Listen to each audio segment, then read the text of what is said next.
Hello viewers, welcome back to my channel again. Tikupfuurira mberi kutaura nyaya yetsika dzekuroorana. Bevan, I welcome you again back to my program. Thank you, Barbara. Ndinoda kuti tichimbonzwa kwamanje imwe nyaya yanga ndingofunga kuti zvikungotaura zveroora. Bevan, imbotitsanangurirawo kuti akambouya nezveroora izvi ndiani?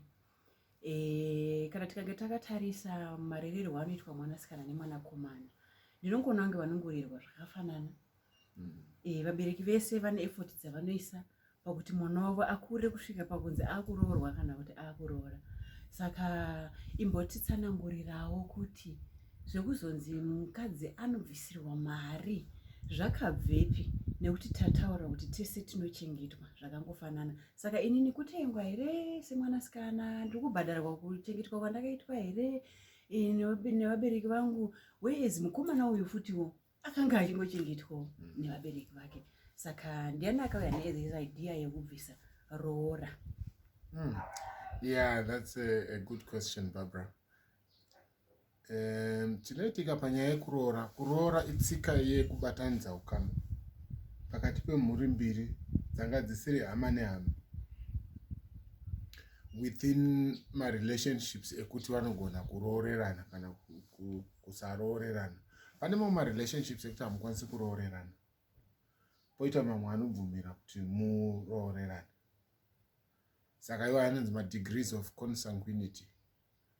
Saka kana mati mabvumirana kuroorerana kuti mhuri dzenyu dzichiuya pamwe chete dziti iye zvinezvi takwanisa kuti tiroorerane, ndezvekuti panofanira kusunganidzwa ukama. Chinhu chinosunganidza ukama pakati pevanhu vanga vasiri hama nehama to that level inyaya yeroora. Saka izvi hazviitwe kuZimbabwe chete. I told you kuti the Bantu speaking people, all of them, they do it. But if we go to New Guinea, pane vanhu vanonzi the Dugumdani weku New Guinea. Those people, mukadzi ndiye anotsvaga varume vake 2 or more vaanogara navo. Itsika yavo ivo. Isusu kuno kuAfrica, and the Bantu people in particular, tinoti murume ndiye anogona kuita vakadzi vakawanda. But hazvirevi kuti everywhere else in the world ndo zvinoitika. Itsika netsika dzakasiyana. Setsika yandakupa iyoyo. Saka chinozoitika ndechekuti tsika yekuroorerana yanga isiri yekubva yati vanhu vapfume nekuroorerwa. Yanga iri tsika yekuti pabviswe token yekuitira kuti ukama huchibatana. Saka zvaizoitika ndezvekuti kuchiri kupfurwa mapadza nemhangura pagomo rehwedzapo kare, vanhu vaiti ane badza anokwanisa kutonoroora. Ranga richitori enough because vanhu zvandaitaura kuti vairima zviyo mumagwidi zviya vainge vasina kana badza. Saka ukatozoendesa badza waitonge vaita chinhu chikuru. And also vamwe navo vainoroora nedzimwe pfuma dzinenge idzo zviyo nenyama nematehwe iwayo vakanga vainawo. Saka kuroorerana kwanga kuri token yekuti taakubatanidza ukama. And mukateerera imwe tsumo yeshona inoti mukwasha mukuyu haaperi kudyiwa, which means kana sei uchinoroora hazvirevi kuti watopedzera ipapo. Chero ukanzi wapedza zvatakuchaja, wapedza zvawachajwa izvozvo chete, but hazvirevi kuti watopedzera ipapo. Kumusha kwatezvara wako kukafiwa kana kuti ukaita imwe function kana kurwariwa, utori neresponsibility semukwasha yekuti ubatsire kwawakaroora. Kwete kuti ini ndakaroora ndikapedza saka handichatombobvisi anything else because ndakakupai mari yakawanda stereki. Aiwa, mukwasha mukuyu haperi kudyiwa. Unofanira kutozviziva uchinoroora kuti ndatori mukuyu ini pano, handipere kudyiwa, ndinodyiwa all year round. Saka tsika yekuroorerana yaingove kuti pave netoken inobatanidza ukama hwevanhu, zvisiri zvokuti vanhu vabva vapfuma nekuroodza mwanasikana. Saka ndingangoti for now ndozvandingakupindura. Okay. Watsanangura zvakanaka kuti yakanga iri tsika yekubatanidza ukama. Saka kana yakanga iri tsika yekubatanidza ukama, pachitaridza kuti pakabviswa badza, sekutsanangura kwawaita, badza chakachiri chinhu chakanga chisingawanikwe nyore, chinhu chakanga chichidhura. Saka was it a must kuti vanhu vabvise badza? Kana muchiri wana vamwe pane nguva yakazotanga kuitwa marazor blades zvisvo. Chisvo chainge chichikoshawo chokuti unogona kuchadya chisvo kana uinacho.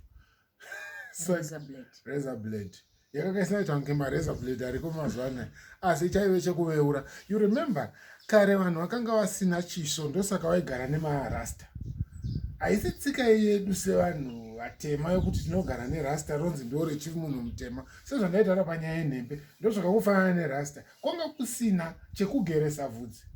Saka vanhu vaienda vachinogeza inda dzaigara dzine vanhu vedu. It was part of us, but it shouldn't be our culture kuti isinotozikanwa neinda. Inda kwaitove kushaya zvinhu zvakakwana zvekushandisa. Saka chisvo ichocho waitoti ukanga wachiwana vanatezvaro zvatavakwanisa kutogerawo musoro manje. Kwanga kusinawo sipo dzekuti vanhu vanonyatsogeza zvakanaka zvokuti dzimwe nzvimbo dzinenge dzichida kuti dzigerwe dzisingaonekwi kunye vanhu. Kwanga kusina maroni, kwanga kusina chii. You can just imagine zvaiitika ipapo kuti kakushambidzika kanga kari kashoma. This is why inda dzanga dzakawanda. Saka pakatanga kuuya chisvo, vanhu vakanga kuti ane chisvo anokwanisa kutouya kuzoroora nechisvo ichocho, totoziva kuti tatowana something. Saka chinhu chinokosha chaigona kungochadyawo, which means kakukosha kechinhu kanga karipo. Saka pakuroorwa panotobviswa chinhu chinokosha kuitira kuti ukama hwacho huchione kubatana, huchione kutanga nekuenderera mberi. Yes. Yeah, saka maitirwo azvo ndiri kuona kuti zvakanaka kana zvichibviswa in the name yekubatanidza ukama. Saka chimwe chinhu chatinoona kana kunzwa chichiitika panoroorwa mwanasikana, kune vamwe vanochaja mari yakawanda, kune vamwe vanochaja mari shoma. Saka ndaikumbira kuti ukambotsanangura zvekare ipapo kuti zvekuchaja mari shoma kana kuchaja mari yakawanda zvingaitirwei, nekuti vamwe ezvino izvi zvakutoita sekutoti vakaziva kuti murume wemwana wedu uyu ari kuuya munhu ane mari dzakadini. I remember vamwe vasikana vaitotaura kuti musaudze vabereki vedu kuti vabereki vavava kuti murume wangu ane mari dzakadai, nekuti ndinoziva kuti vanozomuovercharge. Vasikana vanenge vachivaura izvozvo vanozomuovercharge. Zvakubva zvakataridza kuti pane kakusava nekuva fair karipo, kekuti vanhu vakuchajira zveukama here zvamambotaura izvozvi. Mambotaura zvakanaka muchitoti aiwa hazvifaniri kuti zvinge zvinouraya munhu nekuti muri kubatanidza ukama. Mukuwasha anogona kutozoti ndikange ndachajirwa mari yakawanda handichakwanisi kuramba ndichizobatsira futi pane zvimwe zvinhu zvinenge zvakuitika mumusha umu. Saka kuchajirwa kwekuti muri kutsvaga kubatanidza ukama, vamwe vakangoziva chete kuti anogara kupi, vanotanga nekubvunza kuti anogara kupi, zvonziwo vanogara kuHarare. kuHarare kupi kwacho? Mandara sounds like kuti kumasuburbs kana kuti kanzi Borodale, mongoziva mazita iwayayo. Vabereki kana vanga vari kufunga mari iri pasi vakutochaja mari dzakawanda, vakuisa nemalaptop nekuti izvo zvekuti mafukidza dumbu zvacho izvi hatizozivi kuti kubva kubadza nechisvo zvamataura zvinoita zvichikwirira here, zvichiwedzerwa here. Vakutoisa malaptop, tifunga tichapedza takutonzwa kuti vamwe vakutoisa nemota, vakatoona kuti havauya nemota. Vamwe vanototipirwa futi kunzi musaende nemota, nekuti mukangoenda nemota chete vanhu vavakangoona kuti mune motikari, vanhu vakutowedzera mari yeroora. Motikari dzacho dzine mazita, vakaona kuti iBenz, my goodness, yamva yawedzerwa pamwe times 2 yanga ichinzi ndiyo yerutsambo iyaya. Saka tinokumbira kuti umbotitsanangurira zvakare kuti kuroora mari yakawanda kunobatsirei, kuroora mari shoma kunobatsirei, zvichaita hamusi kucreata enmity here kana kuti kamwe kakuzonetsana kachange kakuita vana ava mumba mavo.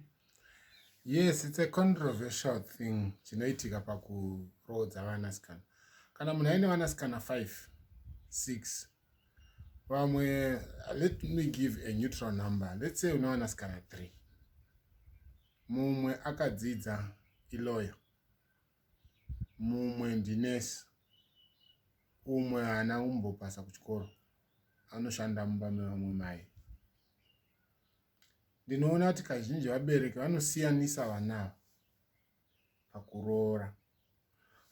Panoenda varume vavo vachinoroora, vabereki vanototarisa kuti mwana wedu takamudzidzisa kusvika papi. Nekuti chinhu chinenge chichikosheswa ndechekuti value yemwana watiri kuroodza yakamira sei, even kwaari kuenda, contribution yake yaari kunoita ikoko yakakura sei. Saka most people consider that.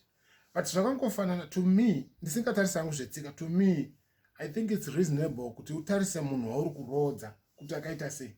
Pane mumwe mwana wekuti kana uchimuroodza unoziva kuti haana nguva anenge adzoka pano.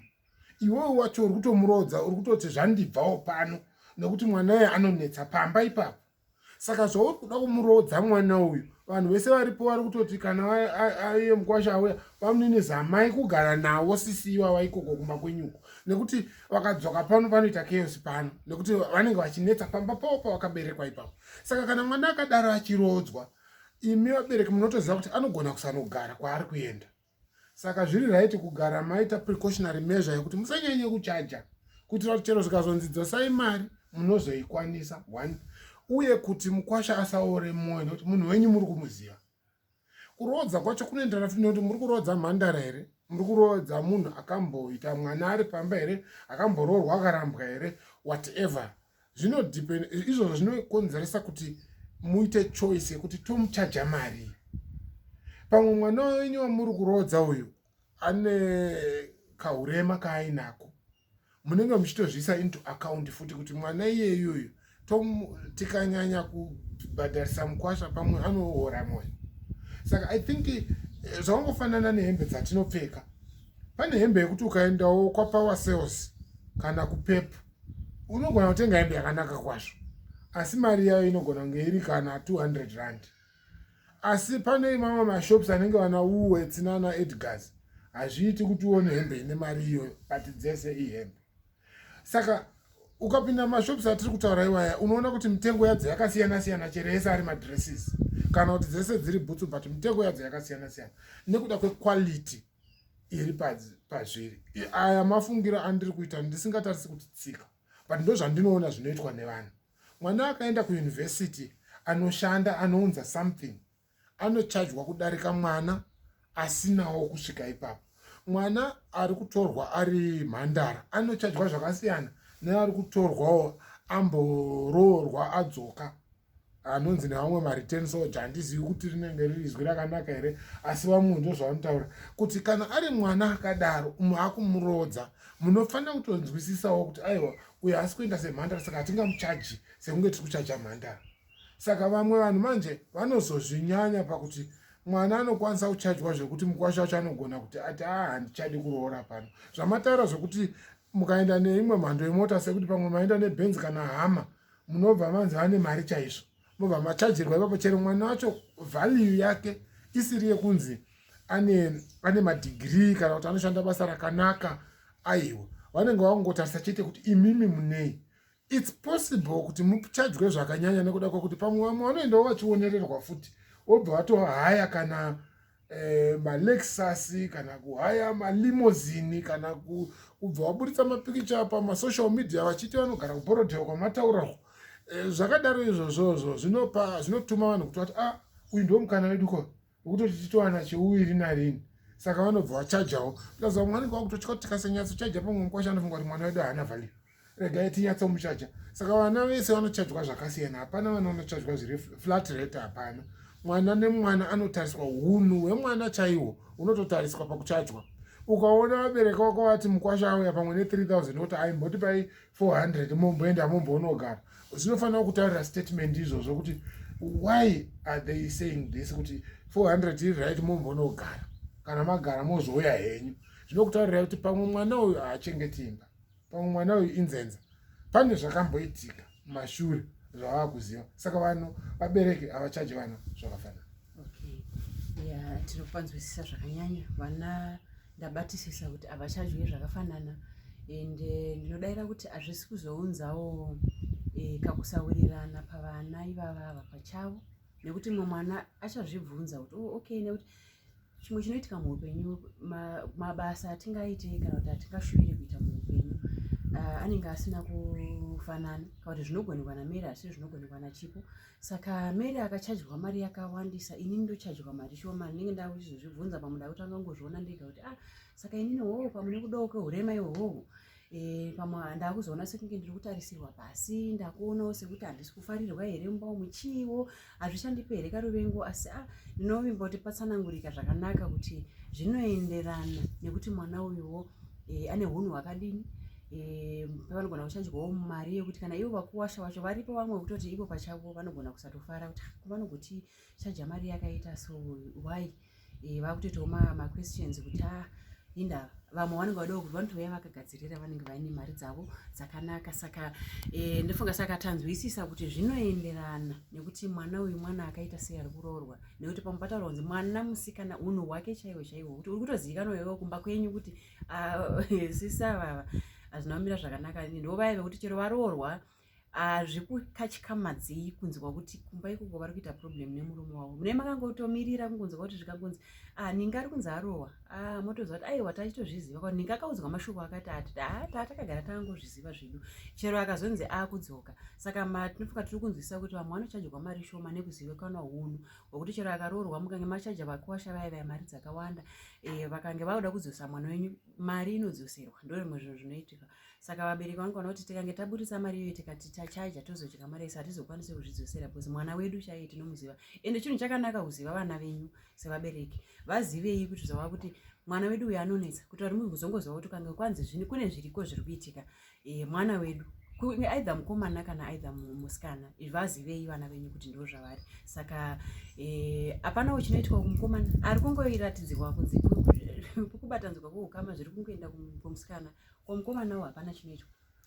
There is an argument yekuti mwana mukomana akarerwawo, mwana musikana anorerwawo, sei kuchibhadharwa vabereki vemusikana. It has been an ongoing argument yekuti this is why ndaadressa issue iyi ndichiti haisi nyaya yekuti kana kuti tiri kutenda vabereki vemusikana kuti vakatichengetera mwana uyu, haisiyo nyaya. Hatisisi kuti kuroora kutenda kuti mwana uyu akachengetwa nevabereki vake fani. Inyaya yekuti pabatanidzwe ukama hwemadzinza mairi akatosiyana, asi chinoita kuti mukomana anzi ndiye ngaabhadhare inyaya yekuti musikana uyu sezvataitaura paipa kuti anobva aburitswa kwaakaberekwa oendeswa kumusha kwachimuti kwaakuendawo, then otonogara ikoko otochinja nesurname. That thing iyoyo yekuti kubvisa mumwe munhu kwaanga ari zvakafanana natime yaiitwa zvemaslaves, paitobhadharwa mari yekuitira kuti utenge slave iriwe rako. Saka that thing yekuita kubvisa a certain amount, it makes you legally removed from the family yawanga uri before waakuchienda kune imwe family. Now it's sort of a redemptive price. In other words, nekuti haungototori mwana wevanhu mushamahari kwangouya naye. Tinonzwa chero mubhaibheri Hosiya akanzi enda unodzikinura umwe mukadzi ainzi Goma akanga ari kumarketplace achiita zvechipfambi, akanobhadhara mari. Chero Jesu chaiye akabvisa mutengo unokosha weropa rake. Kushowa love yako kumukadzi is to do something, to pay something. Saka mukadzi anobvisirwa mari, noti kuti tiri kutenda vabereki kuti vakamuchengeta as such, but kuti tive that relationship yekumubvisa kufamily yakaberekwa kuuya kune new family, panodiwa kutoti pabhadharwe something. Kana zvabhadharwa izvozvo, then taakukwanisa kuchiti munhu akutodaidzwa nerimwe zita, surname isiri yaakaberekwa ainayo, uye taane humwe ukama hwekuti akukwanisa kupindira dzimwe nyaya dzekwaroorwa dzaanga asingakwanisi kupinda dai anga asina kuroorwa mushoma. Aiwa, tapanzwisisa zvakanyanyisa kuti mukadzi anobvisirwa mari nekuti ndiye akubva kumusha kwaakabarwa achienda kunonzi amai chimuti, anga ari Miss Muti akunzi Mrs Muti. Saka akunovakawo musha wake nemurume wake. Tinotenda zvikuru nekusanangurwa kwakanaka ipapo. Imwe nyaya ndachikumbira kuti uti address again Bevan. Mudzimai uyu akaroorwa akanzi anga kunzi mai Chimuti, but varambana nemurume waanga achigara naye Mr Chimuti uyoyo akunororwa kwana varundogo. Panovhiswa futi roora, izvi zvinoitwa ipapa apa futi, because mukadzi uyu anogona kunoroorwa futi. Right, rega nditange ndadzokera padiki pamambotsanangura kuti vana vakabvisirwa mari dzakasiyana hazviite kuti vavengane here.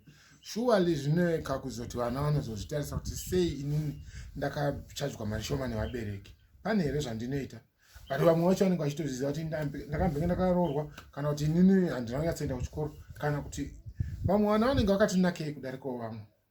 Hatidi kuti tizvitaure nekuti tinongoti munhu wese akanaka, asi manakire acho akasiyana. Saka vamwe vabereki vanotaridza kuti mwana manakire ake anokwanisa kuroorwawo zviri pamusoro uya achidai. Hazvisiri izvo, it's not a rule of thumb, but ndo zvinoita vamwe vabereki. And then nyaya yamuri kubvunza yekuti kana mukadzi ambenge akaroorwa toti arambwa kana kuti afirwa akanga akunororwa, pachishona ndepekuti munhu ari kunomuroora uyu anobviswa anongobvisa, anoenderera mberi kubvisa pakasiyiwa neuya akambomuroora. Zvokuti kana anga akabvisa rutsambo nezvimwe zvese uya azomuroora mumashure anongonzi abvise mombe yeumai. Kana mukadzi uyu ari kunobereka vamwe vana ikoko anongobvisa mombe yeumai nekupedzisa zvakasiyiwa neuya akambenge akamuroora, which means in essence mukadzi wemunhu akatanga amuroora.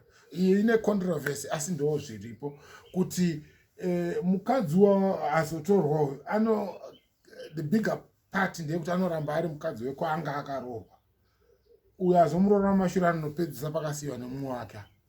Saka tingazofarire kuadresa maquestions kana aripo acharoiswa nevanhu pertaining to that. Okay, ndazwisisa zvikuru. Pandingade kuti titobata tibva tangopedza zvekare ndepekuti kana vanga vakapedza zvese paari kuenda kunoroorwa kwacho uko, kana vanga vakapedza zvese kana vanga vakapedza zvese panongobviswa mombe yeumai chete.